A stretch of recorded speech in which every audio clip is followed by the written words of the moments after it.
ఏమిటి నా చుట్టూ పద్మవ్యూహం పన్నారు? నాయుడు గారు, మీ మీదున్న నమ్మకంతో గౌరవంతో దేవుడిగా మిమ్మల్ని భావించి నా జీవితాన్ని మీ చేతుల్లో పెట్టాను వెంకటగిరిలో. కానీ నమ్మిన వాళ్ళను మోసం చేసే ద్రోహిగా ఉంటారని నేను కల్లో కూడా అస్సలు ఊహించలేదు.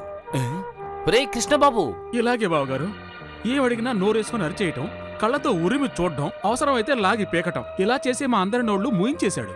లక్ష్మణస్వామి, మిస్టర్ నారదనాయుడు, అల్లుడు గారు 8 కండిషన్లు వేస్తే దానికి సరిపోయిన సంబంధం మీరు చూసి ఉండాల్సింది. కుదరలేదంటే కుదరలేదని చెప్పుండాల్సింది. అందుకని మీరు మోసాల మీద మోసాలు చేసుకుంటూ వెళ్ళకూడదు. మోసం చేశానా? మోసమే. ఒంటరిగా వెళ్తే మీరెక్కడ దొరికిపోతారని భయపడ్డారు. మీకెవరైనా తేరగా దొరికితే వాళ్ళు కావాలి. నేను ఇరుక్కున్నాను. నన్ను పెట్టుకుని వరుసగా నువ్వు అందరినీ వెర్రివాళ్లను చేశావు. దుర్గా, మీ ఆయన ఏమంటున్నాడమ్మా? నేను మొదట్లోనే ఇవన్నీ వద్దని చెప్పాను కదా. దుర్గా, ఏదో మల్లుడు గారు మంచివారు కాబట్టి డైవర్స్ వరకు వెళ్ళలేదు. లేకపోతే నా కూతురు జీవితం సర్వనాశనమైపోయేది. మా నాన్నకన్నా మిమ్మల్ని ఎంతో గొప్ప స్థానంలో ఉంచాను. నన్ను మోసం చేశారు. ఇక మిమ్మల్ని చూసినప్పుడల్లా మీరు నన్ను మోసం చేసిందే నాకెప్పుడు గుర్తుకొస్తుంటుంది. ఇక నేను మీ మొహాన్ని ఎలా చూడగలను? దయచేసి ఇక నుంచి వెళ్ళిపోండి సార్.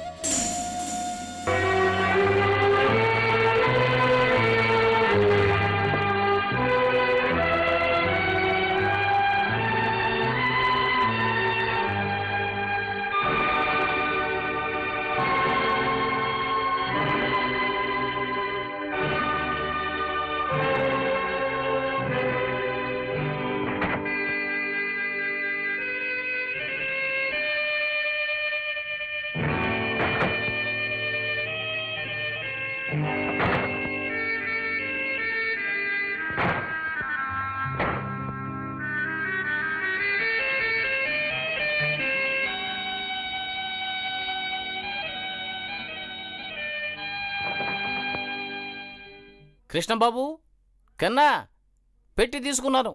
ఊరికి వెళ్ళడానికి నిర్ణయించుకున్నాను. ఒకే గదిలో నువ్వు ఉమా సంతోషంగా ఉండాలి, అదే నా ఆశ ఆకాంక్ష. మీరు సంతోషంగా ఉన్నారు, నేను బయట నిలబడ్డాను. కానీ దాని గురించి నాకు ఏమాత్రం దిగులేదు. కానీ ఒక్క విషయం, ఆ రోజుల్లో పెద్దవాళ్లు పిల్లని చూసుకోవడానికి వెళ్ళినప్పుడు నీకు ఆడడం తెలుసా పాడడం తెలుసా అని అర్థం లేని ప్రశ్నలన్నీ వేసేవారు. కానీ ఈ రోజుల్లో నీలాంటి కుర్రవాళ్ళు అవే కండిషన్స్గా పెడుతున్నారు. కండిషన్స్ పెట్టే నీలాంటి కుర్రాన్ని మోసం చేస్తేనే ఒక ఆడపిల్ల మెళ్ళలో తాళి పడుతుందంటే నేను మోసగాళ్ళ జీవించడానికి సిగ్గుపడడం లేదు, బాధపడడం లేదు, వేదన పడడం లేదు, గర్వపడుతున్నాను. నేను ఊరికి వెళ్తున్నాను. మాణిక్యాలరావు గారి పెళ్ళాం గారు ఈ రూమ్లోనే కదా ఉన్నారు.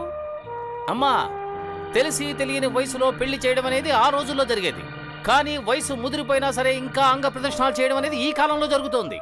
ఒక అమ్మాయికి పెళ్లి మీద నమ్మకం పోయి తన మనసు చెప్పిన బాటలో పైనుంచి తప్పు చేసి ఆమె పేరు శుభలేఖలో రావడానికి బదులుగా వేరే పేపర్లో వస్తే నేను మోసం చేయడం వల్ల ఆ అమ్మాయి పేరు పవిత్రమైన శుభలేఖలో వస్తుందనుకుంటే నేను మోసగాళ్ళ బతకడానికి సిగ్గుపడడం లేదు, వేదన పడడం లేదు, బాధపడడం లేదు, గర్వపడుతున్నానమ్మా. నేను ఊరికి వెళ్తున్నాను. ఏంట్రా మన చెల్లాయికి ఇంకా పెళ్లి కావడం లేదు, మనం వేరే జాతిలోనో మతంలోనో ఇంకో అమ్మాయిని పెళ్లి చేసుకున్నట్టయితే ఈ పనికి మాలిన ప్రపంచం మన చెల్లాయిని పెళ్లి చేసుకోవడానికి ముందుకు వస్తుందా అనే కనీసపు ఇంగిత జ్ఞానం లేని ఒక ఫ్యామిలీ క్రిమినల్. రండి సార్, మిస్టర్ రాము సార్, రండి.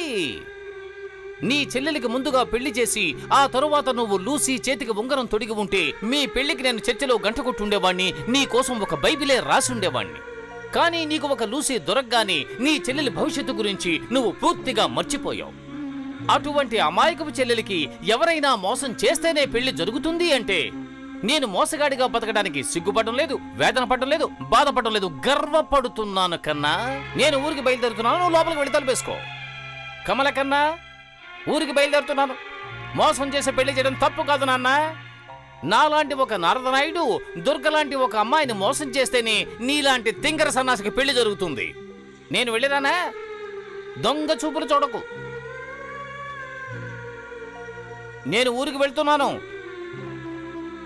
లోపల ఉన్న వాళ్ళకి ఈ రోజే నా మాటలు వినపడలేదు, కానీ మీకు ఎప్పటికీ వినపడవు, అది మీ తప్పు కాదు. ఈ వయసులో మీకు ఒక మనవడు మనవరాలు దొరికారు, వాళ్ళతో సంతోషంగా ఆడుకుంటున్నారు. మీ సంతోషానికి నేను అడ్డురాను. నేను ఊరికి వెళ్ళొస్తానరా నాన్న. టాటా. నువ్వు ఒక్కడివైనా టాటా చెప్పావు, సంతోషం. నీకు పెళ్లి వయసు వచ్చినప్పుడు కండిషన్లు పెట్టకూడదు, అర్థమైందా? అలా కండిషన్లు పెట్టావే అనుకో, ఈ నారదనాయుడు మళ్ళీ తిరిగి వస్తాడు. సుబ్రహ్మణ్య, ఏమమ్మాయి, నీకు తృప్తే కదా? మీతో కలిసి జీవించుంటే కూడా నాకు ఇంత సంతోషం కలిగి ఉండదు. వీటన్నిటికీ బాధపడితే ఎలా? కన్నీళ్లు తుడుచుకోండి. మిమ్మల్ని అర్థం చేసుకోవడానికి ఎవ్వరు లేదని మీరు అనుకుంటున్నారు. అది తప్పు. వెనక చూడండి, మీకే అర్థమవుతుంది. అందరినీ మార్చడమే కదా మీ అలవాటు. మావయ్య, నేను రావడం ఆయనకి తెలీదు. వెనక నుంచి వచ్చాను. ఊరికి వెళ్తున్నారా? జాగ్రత్తగా వెళ్ళిరండి. ఇలా చూడమ్మా, కృష్ణబాబు తెలియకుండా నువ్వు రావడం తప్పు. తను కోప్పడతాడమ్మా. ఆయన నా మీద కోప్పడే హక్కునిచ్చింది మీరే కదా మావయ్య. మావయ్య, ఇది రోజు నా మెళ్ళో ఉందంటే దానికి కారణం మీరే.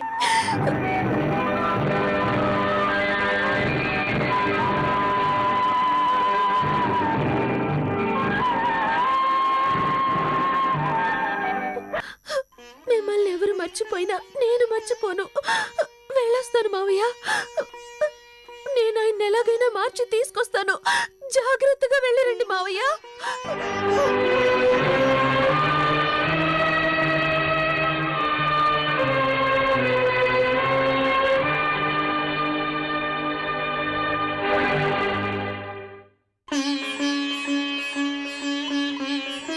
మీ అమ్మాయా? అవునండి. ముక్కుబడా? అవునండి. మంచి మొగుడు రావాలనే? అవునండి. నమస్కారం అండి, నేనే పెళ్ళిళ్ళ పేరయ్య నారదనాయుణ్ణి.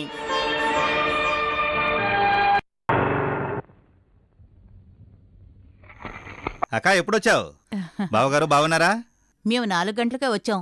నువ్విప్పుడేం చేస్తావంటే వెంటనే డ్రెస్ మార్చుకొని నువ్వు మాతో పాటు వస్తున్నావు. మనందరం కలిసి ఓ అమ్మాయిని చూడబోతున్నావు. నా 8